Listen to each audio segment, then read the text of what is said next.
Lo que logramos en México es que en todos los productos, con excepción de automotriz, acero y aluminio, haya cero aranceles si se exportan a través del Tratado Comercial México-Estados Unidos-Canadá. Entonces, sí, en ese sentido tenemos una situación mejor que en la que están, al menos en este momento, otros países del mundo, y seguimos trabajando. Habló el secretario Ebrard con Stellantis, ¿no? La empresa Stellantis. No están pensando disminuir los empleos, ni mucho menos, sino es un paro temporal para poder hacer una evaluación en las condiciones actuales. Volvo, por ejemplo, aumenta la producción de uno de sus vehículos. En el caso de Nissan, si mal no me equivoco, también aumentan la producción de una de sus líneas, de uno de sus vehículos. Buenas noches, gracias por brindarnos el honor de su sintonía. Sí, la presidenta Claudia Sheinbaum consideró que México tiene una situación de ventaja ante las políticas arancelarias de Estados Unidos gracias al TEMEC y la cercanía para la comercialización e inversión respecto a otras naciones. Sobre las tarifas del 25% para el sector automotriz, dijo que aún no tienen un impacto directo en el caso de Stellantis, la cual suspendió operaciones, aclaró que será temporal y resaltó otras compañías como Volvo y Nissan que decidieron aumentar su producción en el país. China ya respondió a Estados Unidos, lo hizo imponiéndole aranceles del 34% a todas sus importaciones a partir del 10 de abril, igualando la cifra establecida por el gobierno de Donald Trump. También va a restringir las exportaciones de 7 tipos de minerales. Se impondrán controles de exportación a 16 empresas estadounidenses. Otras 11 serán añadidas a una lista de entidades no confiables y se suspenderán algunas importaciones de productos avícolas. ¿Qué dijo Donald Trump al respecto? Bueno, consideró que China, dijo, entró en pánico, que es algo que no pueden hacer. Mientras que las bolsas del mundo resintieron estas medidas de China contra Estados Unidos, viviendo un viernes negro. Wall Street fue el más afectado. El índice Dow Jones se desplomó 5.50%, el Standard & Poor's 5.98%, el Nasdaq también cayó. En Europa, el DAX, el Eurostock también. En Asia, el que registró pérdidas menores fue el Nikkei 225, el Hang Seng, comportamiento un tanto similar, mientras que la Bolsa Mexicana de Valores cerró su jornada con una baja del 4.87%. El peso revirtió ganancias del jueves, depreciándose 2.6% al cotizar en 20.41 unidades por dólar.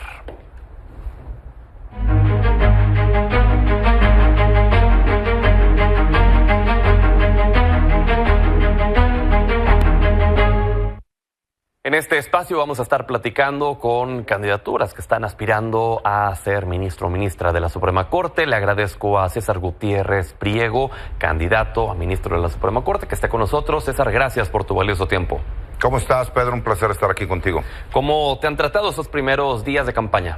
La verdad es que muy bien, hemos tenido mucha aceptación con la gente, hemos interactuado mucho, hemos intentado ir a las comunidades para explicarle, hacer asambleas informativas, hemos utilizado incluso un formato de lo que es la boleta para explicarle a la gente cómo votar. No podemos decirles por quién votar, en mi caso personal sí, no es el número 49, pero explicarles un poco cómo se va a llevar a cabo la votación y por qué es importante que participen. Claro, solo hacer una aclaración que por cuestión de equidad es el mismo tiempo para todas las candidaturas a las que en este canal se entrevista, son 7 minutos, entonces aprovechémoslo para que nos cuentes por qué quisieras llegar a la Suprema Corte. En primera, porque es un cambio histórico el que estamos viviendo en nuestro país. En segundo, porque quiero acabar con la corrupción que existe en el Poder Judicial y en específico en la Suprema Corte de Justicia de la Nación. En tercer lugar, porque quiero hacer una justicia de puertas abiertas cercana a la gente.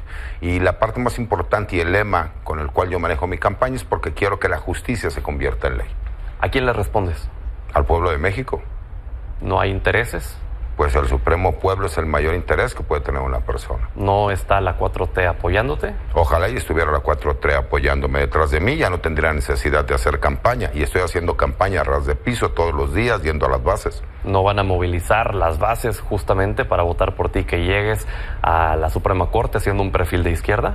Pues me encantaría que pudieran hacerlo, pero en estos momentos yo no he visto que haya bases como para poder asegurar eso. Yo he tenido que trabajar porque yo ni siquiera formo parte del partido. Abiertamente yo lo he dicho, yo soy un hombre de izquierda.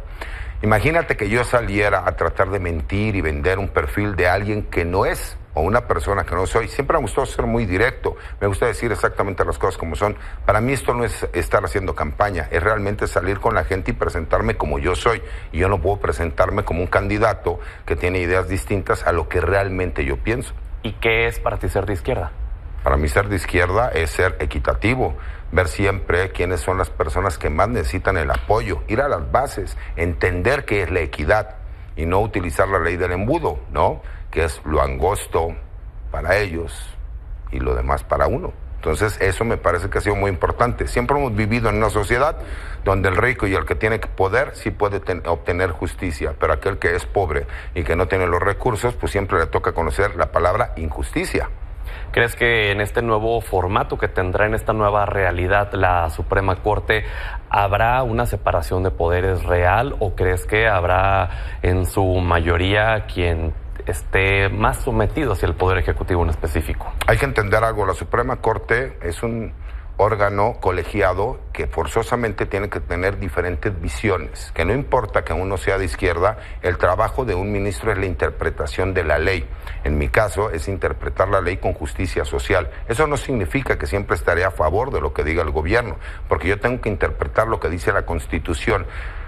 El supremo poder de nuestro país es la Constitución, no los ministros. Y los ministros tienen que estar alineados a lo que dice el texto constitucional y no convertirse de facto en un contrapeso, porque esa no es su función.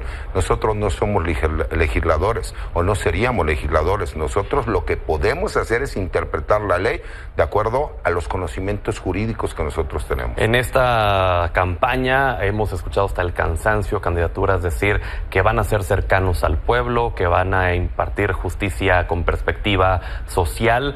¿Eso es lo que gancha en esta campaña? ¿Es de lo que se están agarrando?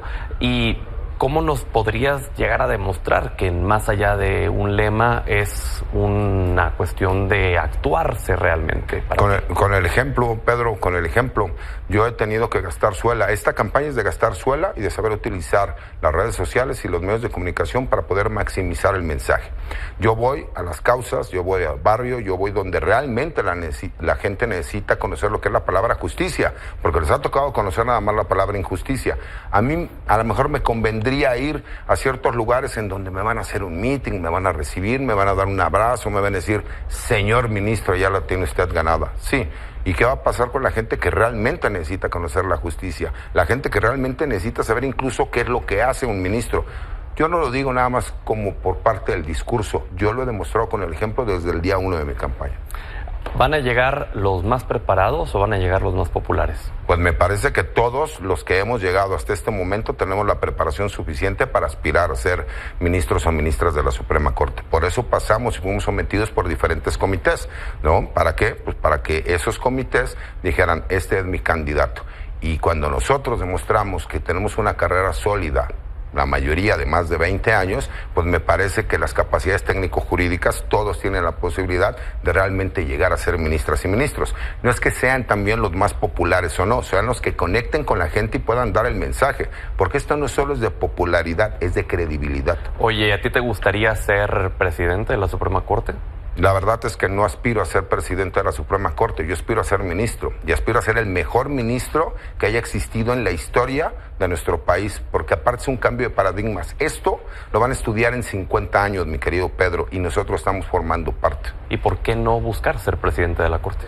Porque no es mi interés primordial. Yo no tengo ningún interés, nunca había tenido ningún interés de participar ni siquiera en política. Ser presidente de la Corte, me parece que cuando llegue el momento, si se da, bienvenido sea, pero en este momento yo lo quiero ser ministro de la Corte, no me interesa ser presidente. Oye, ya por último, ¿confías plenamente en la legalidad de esta elección, en la legitimidad de la elección, en los resultados que se vayan a dar? Sí, confío, aunque he tenido serias problemáticas con el INE desde que fui mi registro, y quiero agradecer públicamente a la secretaria técnica, a la secretaria ejecutiva y a la presidenta del instituto, el que me han ayudado a solucionar las problemáticas administrativas que he tenido, curiosamente todas conmigo. Entonces veremos a usted, candidato, levantando la voz cada que vea algo que no le parezca en la contienda. Me parece que sería ilógico buscar, ¿no?, el que ser ministro de la Suprema Corte y si hay una injusticia quedarme callado. Exactamente. Gracias por haber estado con nosotros. Al contrario, gracias a ti, Pedro, y a todas las personas que nos ven y nos escuchan. Y continuando justamente con la información de la elección judicial, concluyó ya el 6º día de las campañas.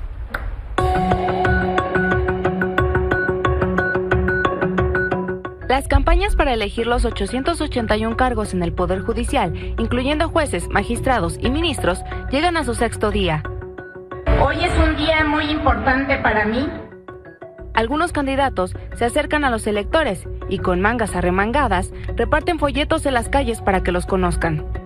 No somos políticos, nos están lanzando ahí a la nava, de alguna manera, y está muy complicado. Tiene que existir igualdad a través de la Corte. Otros recurrieron a la descalificación contra la oposición. Siendo hoy el intento fallido de algunas y algunos diputados del Partido Acción Nacional en el Congreso de la Ciudad de México para tratar de atacar, desacreditar, pero sobre todo inhibir la participación ciudadana en el proceso de elección del Poder Judicial. Sin embargo, varios siguen sin mostrar ningún interés por la campaña. No han compartido contenido en redes sociales. Otros ni sus datos personales han subido a la plataforma del Instituto Nacional Electoral. Al explorar alguno de los perfiles al azar, se puede ver el tono de la elección. Por ejemplo, los candidatos a juez de distrito se han abocado en su mayoría a educar e informar en qué consisten las labores del cargo.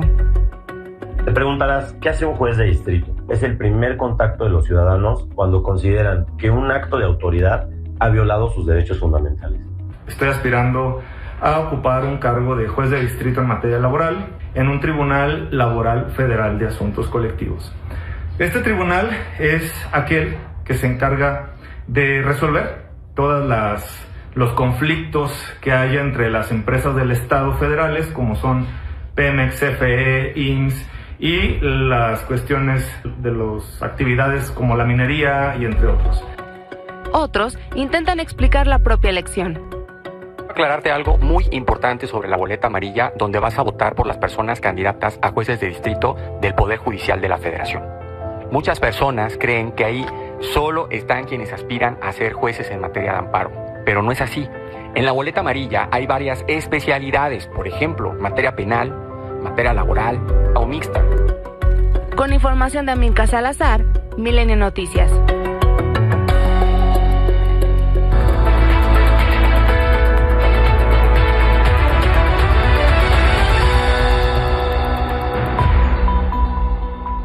Analicemos esta primera semana de campañas con la doctora Paola Carmona, profesora de la Facultad de Derecho de la UNAM, con el doctor Héctor Jaramillo Rojas, profesor titular de Derecho Constitucional de la UNAM, y con el doctor Francisco Vázquez Gómez, profesor e investigador de la Universidad Panamericana.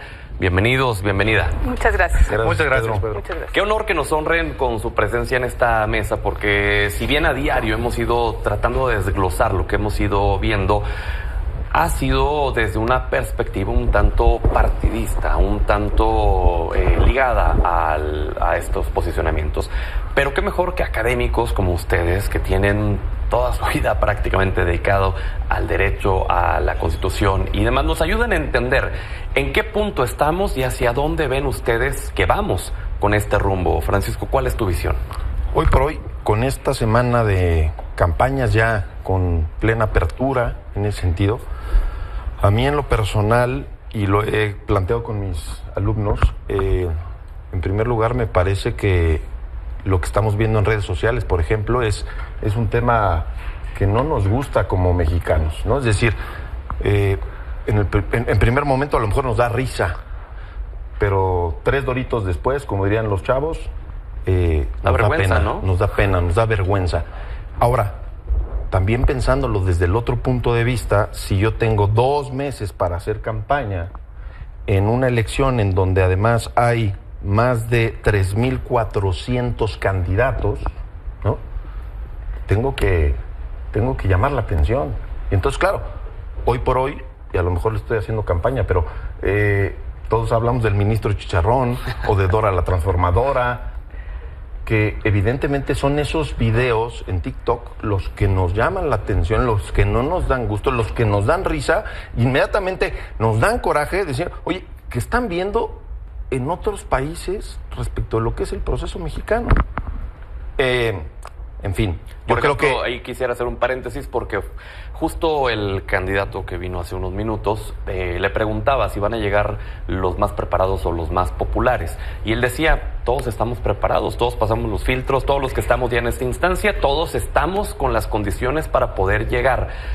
Implícitamente se deja ver que tendrán que ser los populares quienes lleguen con la popularidad, pues los que puedan ganar. Y yo podría poner ahí un matiz, no sé qué opinan mis colegas, pero los más preparados no. A ver, yo me registré para ser candidato a ministro de la Suprema Corte, pero lo hice como un experimento. ¿Y cuál fue el experimento?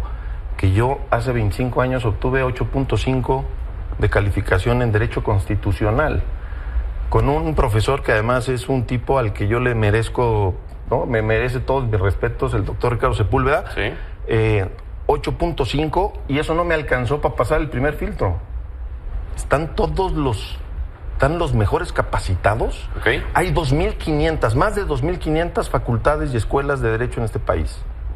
¿Todos tienen los mismos parámetros para poner calificaciones? Paola, adelante. Bueno, lo que sucede es que creo que quizás formalmente cabe la posibilidad de que estén registrados. Pero de eso a que hayan pasado el filtro de idoneidad es muy diferente.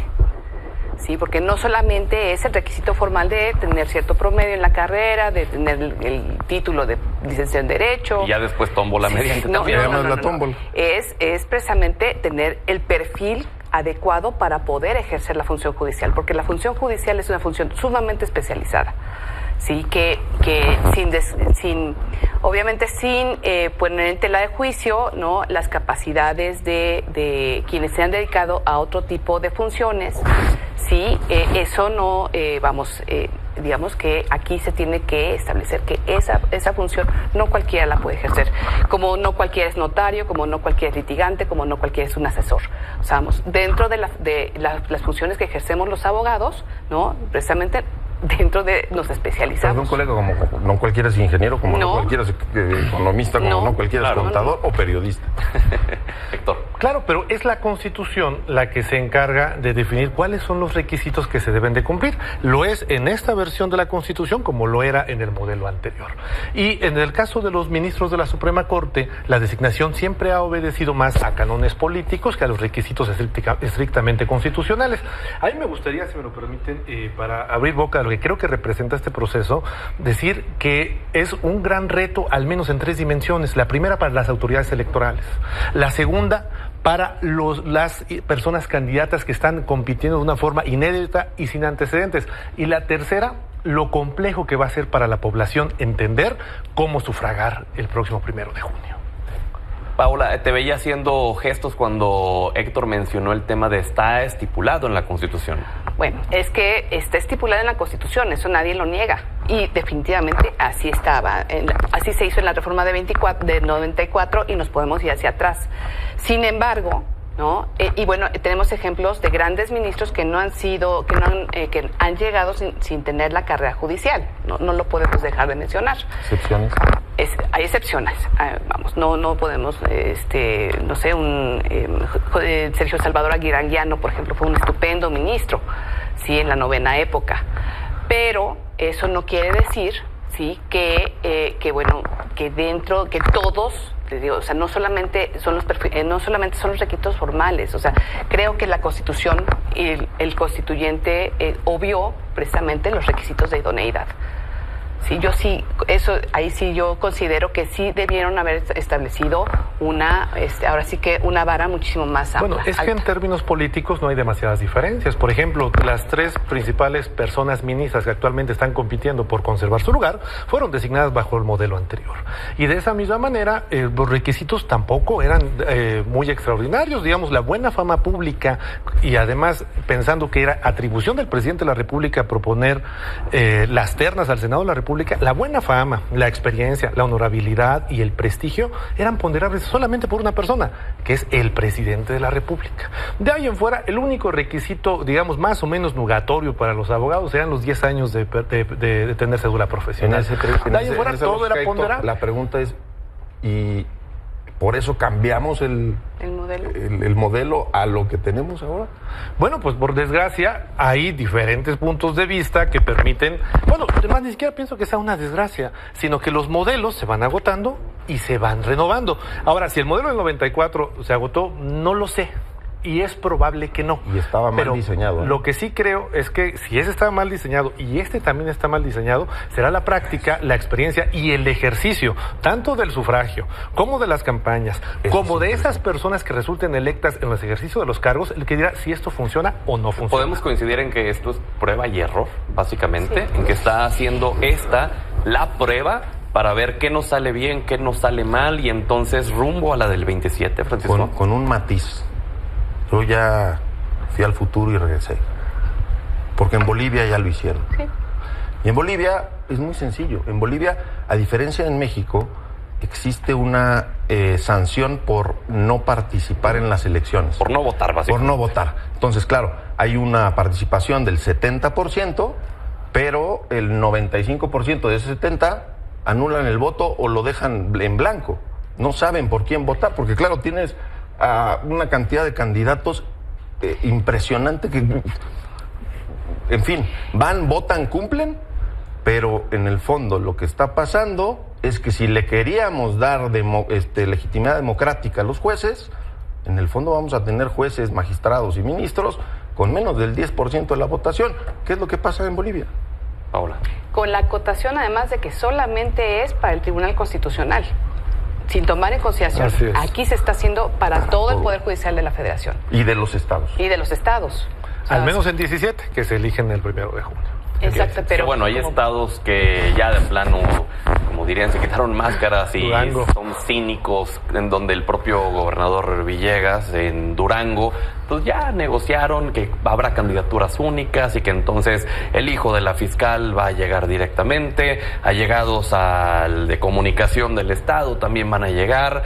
Vaya, ¿no era justamente lo que se pretendía evitar que sucediera con este nuevo modelo en donde vamos a evitar el nepotismo y ahora simplemente trasladamos el nepotismo hacia nuevos actores? Yo quisiera poner un punto sobre la I, que es el hecho de que hoy por hoy, por los acuerdos del INE, ya no vamos a tener el conteo del voto ciudadano. Es decir, mi hermano en Querétaro me habla y me dice, oye, salí para ser funcionario de casilla, ¿le entro o no le entro? Le dije, pues nada más date cuenta que hoy por hoy, a diferencia de lo que hemos venido construyendo durante 30 años, que es el hecho de que tú y yo, ciudadanos, contamos los votos uno por uno, ahora no va a ser. Vamos a juntar la cajita y la vamos a mandar al INE. Y será la Junta Distrital del INE la que se encargue de contar esos votos, pero afortunadamente el INE sigue contando con un nivel de confianza ciudadana. Y sobre todo... no dudo del INE, y tú traes la cachucha del INE, y te entiendo, pero no me puedes dejar de aceptar que hay una advertencia. Sí. No podemos pensar que en las elecciones en este país, después de 30 años que nos ha costado tanto tiempo y tanto dinero, que dejemos de contar los votos los ciudadanos. ¿Tú piensas que habrá fraude? Paola. A ver, yo creo aquí hay Al menos tengo la duda razonable. Okay. Aquí hay dos cuestiones. La primera, así como Francisco comentó que él había ido y regresado del futuro, ¿no? Aquí hay una cuestión. Precisamente en la Constitución del 17, en el Constituyente del 17, se eliminó, ¿sí?, la votación judicial, que no era una votación directa, era una votación por electores, ¿sí?, en la Constitución del 57. ¿sí?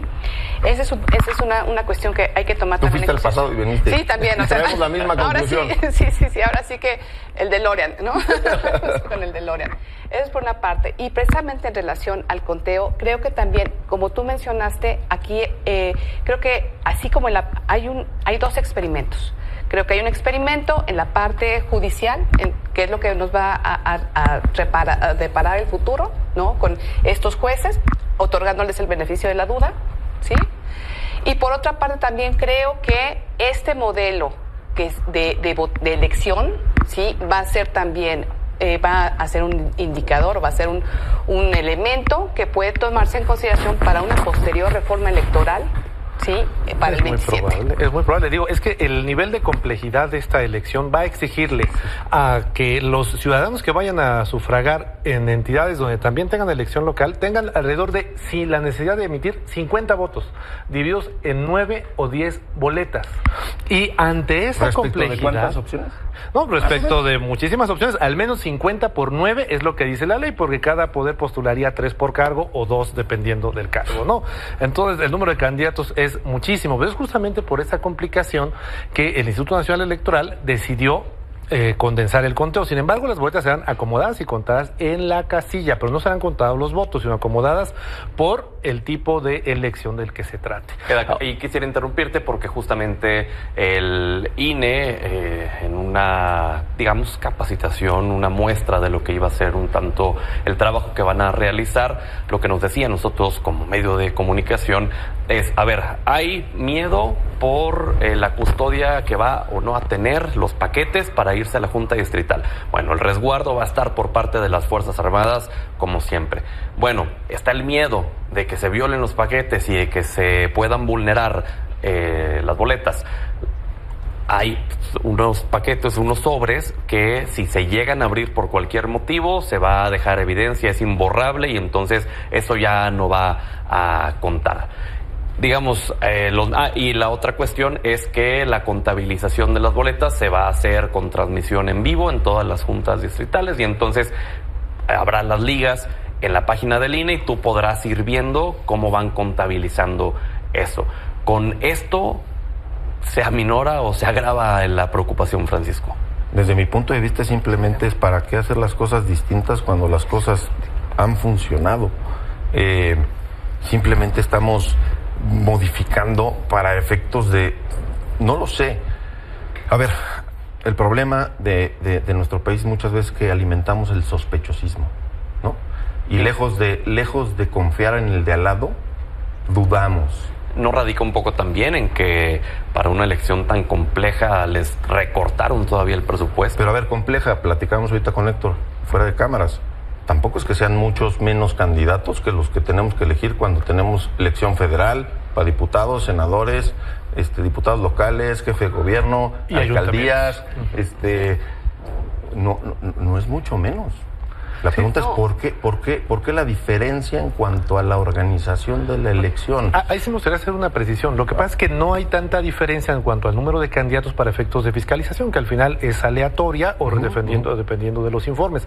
Pero no es igual para el elector, porque, por ejemplo, un elector en un solo voto vota al mismo tiempo por una planilla del ayuntamiento que tiene propietarios y suplentes y que son alrededor de 20 candidatos. Totalmente. En esta ocasión están desagregados. Entonces, siendo conteos desagregados, eso obligará a que de los 47 votos que emite cada personal se pueda hacer una lista de todos los candidatos propuestos por cada cargo, que al menos serán 3 por poder o 2 dependiendo del cargo que sea. Entonces, como esa cuenta se considera que es bastante compleja y requerirá bastante tiempo para hacerlo en la casilla, pues es probable que eso resulte un poco abusivo con las personas que ahí participen y que lo hagan la Junta Distrital, el personal del Servicio Civil de Carrera del INE, además con los mecanismos de difusión que se consideren oportunos, pues creo que da la suficiente confianza como para que se piense que nadie va a truquear los votos. Yo en el INE, no sé, mi colega, en el INE confío. O sea, hoy por hoy, justamente 30 años nos ha costado confiar en el INE. Paola. Y bueno, quienes hemos ido, ahora sí que hemos estado en las casillas, digo, yo he estado desde, creo que la primera elección en la que voté fue en 91, entonces, vamos, tengo mucho tiempo haciéndolo, ¿no? Pero más allá de eso también hay una cuestión. de alguna manera, ¿no? Conocemos a los candidatos, y si no conocemos a los candidatos en una votación ordinaria, los conocemos a través de la plataforma política, tanto de ellos como de los partidos políticos. En este caso no hay plataforma, porque no estamos votando por alguien que... Pero el INE ya suplió esto a través del Conóceles. Claro, sí. Que es el sistema oficial para difusión de las propuestas. Pero ahí la pregunta es cuántas personas tienen realmente el tiempo.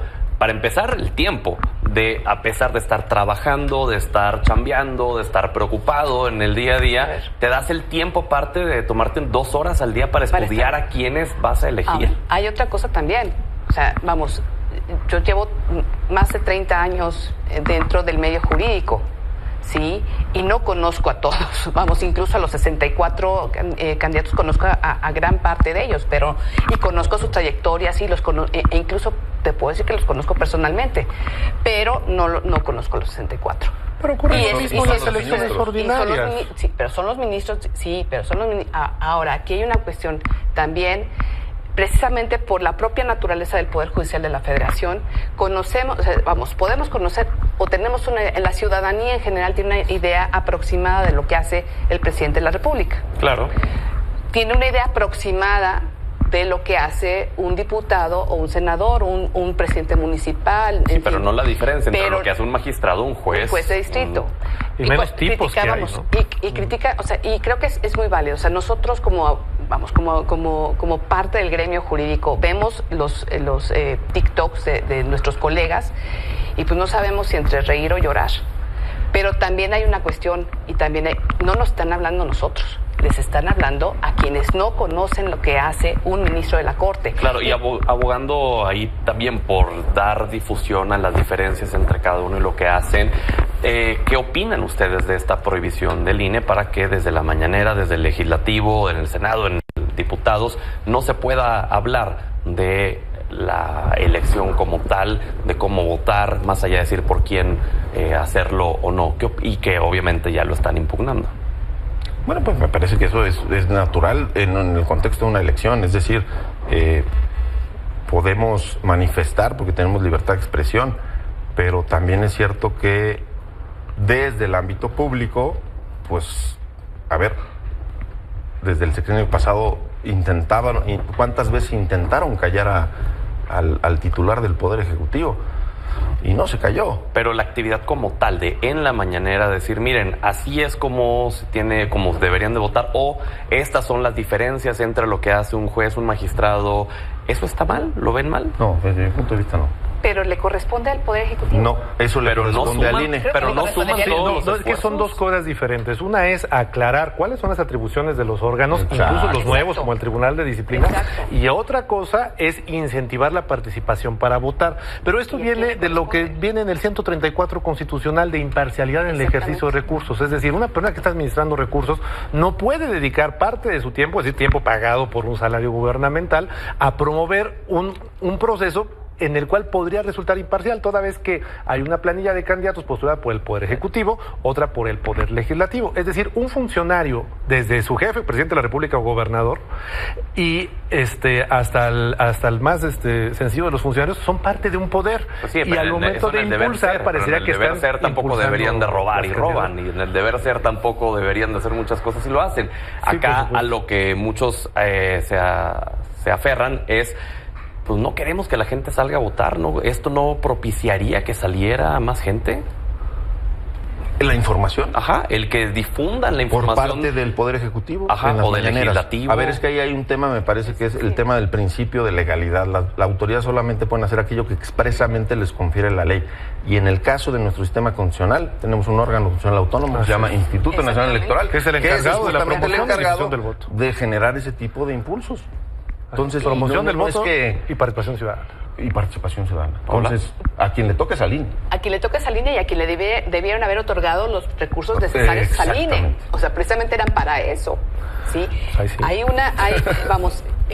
Coincido totalmente contigo, el 134 es muy claro al establecer qué es lo que puede promoverse y qué es lo que no se puede promover. Y pues, ahora sí que no entraría dentro de esas funciones. La propia presidenta del INE, Guadalupe Tadei, dijo: yo voté en contra de esta prohibición. ¿no? Pues, todos los esfuerzos ayudan. Es un órgano colegiado. Creo que es cierto que todo mundo puede. Ahora bien, algo que sí se puede hacer por parte de actores políticos, etcétera, es decirle a la población, por ejemplo, que casi nadie sabemos, ¿para qué sirve un ministro, un magistrado? Justo las diferencias, ¿no? Sí. Digo, quizá no quiénes son los candidatos, que es parte de la participación ciudadana y promoción del voto, quizá eso no, pero por lo menos sí para qué sirven los otros. Yo, por ejemplo, ahí la academia tiene un papel fundamental, ¿no? En la Universidad Panamericana tenemos un ejercicio que se llama Diálogos por la Justicia, les invito a consultarlo, está en internet.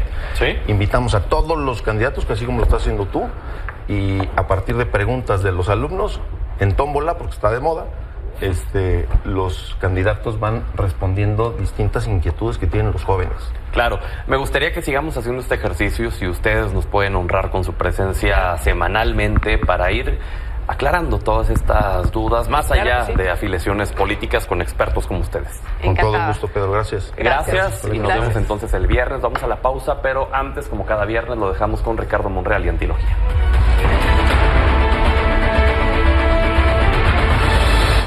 ¿Qué tal, Pedro?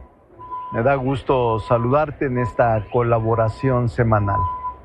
Es inevitable hablar de la política arancelaria del presidente Trump, que ha logrado concitar y convocar a un bloque mundial anti-Trump por esta medida coercitiva de imposición arancelaria en todo el mundo.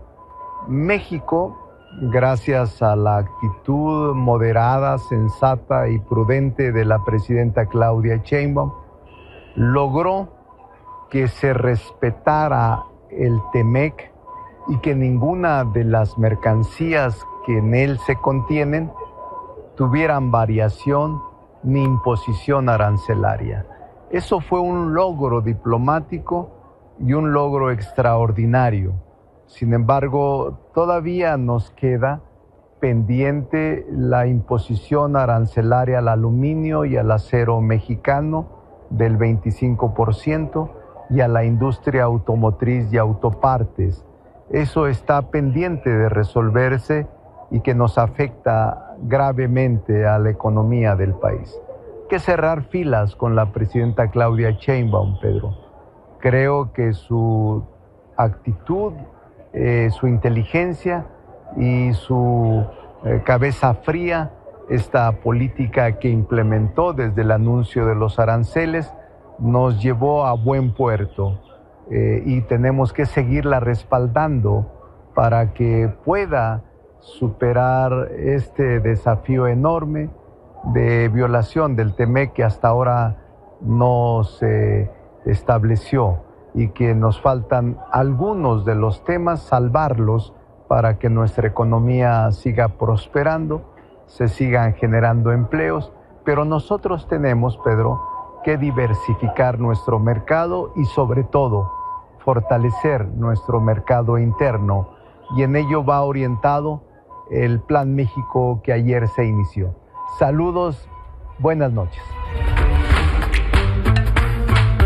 Hay coreografía y todo para entrar. Mira, muy bien. ¿Cómo estás, maestro? Bien, contento porque es viernes de cartones. Oye, y me imagino que todavía Donald Trump sigue acaparando, ¿no? No hay otro tema. Vaya que me costó trabajo escoger 10 así, la cantidad infinita de cartones. A ver, vamos. Vámonos con la vena de Cartoon Movement y de Cartoon for Peace, porque están de boleto. Venga con ellos. Vamos con el primero, que es del modelo Stephens desde Estados Unidos. Nos regala pues este jueguito que ya te la sabes, ¿no? Que era de los juegos mecánicos. Sí. Las tarifas. Los aranceles con todo, a ver. Exacto. Hasta los pingüinos le tocaron, caray. Pues parecen, esas son focas, pero pues imagínate un pingüino por ahí. Sí, hubo varias islas que son habitadas solo por pingüinos. No puedo creer eso. Vex desde Argentina nos regala esta joya, que es de la selección de Cartoon Movement, pintó un muro para todos. Vámonos con el siguiente. Morland desde Inglaterra, la misma idea. El Día de la Liberación, pues ahí celebrarán, a ver quién es. Y con los el de muro. Maga. Nada más con los de Maga. Y vamos con el muro.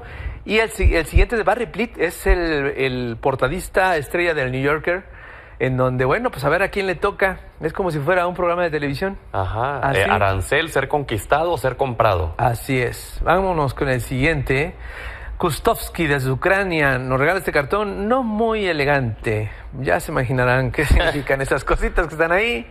Pues se la pasa obrando. Vámonos con el que sigue. Dave Brown desde Inglaterra nos regala esta joya que es una parodia de una pintura muy famosa de la patria francesa. ¿Te acuerdas de la Marianne? Sí. Bueno, pues aquí es el Día de la Liberación según Trump. El siguiente es de Bramhall. ¿Te acuerdas de la señora esta que hizo, según ella, justicia con su propia mano? Ah, claro. Me recordó mucho este cartón. Uy, mira. Sí. Así es. El siguiente es de Alan McDonald, este es un cartón de concurso. Está muy bueno. El dedito trae ahí el copete. Totalmente, no necesito explicación. Y hasta el color cheto. Absolutamente. Y el siguiente es de Lukovich, el quinto jinete del apocalipsis, nuestro nuevo miembro. No, bueno. Así de sencillo. Y ya, ahora sí, el último. Nos vamos con Leliev desde Australia. De esto no es todo, amigos. Eso es todo, amigos. Y sí, mira, le quedó muy bien. Perfectamente. Esos son los cartones de Y que ya le respondió hoy China, le dijo, me pusiste 34%, ahí te va el 34%. Querías aranceles recíprocos, seamos recíprocos. Y esto lo que ha pegado en las bolsas en todo el mundo. Esto no pinta nada bien. Y lo que falta. Vendrán cosas peores, dice la Biblia, porque todavía le quedan 3 años y medio y ya amenazó con querer buscar un tercer mandato. Ay, Dios no lo quiera. Mi estimado, querida Pedro, que tenga buen fin de semana y gracias a usted por habernos brindado el honor de su sintonía. Lo esperamos el lunes.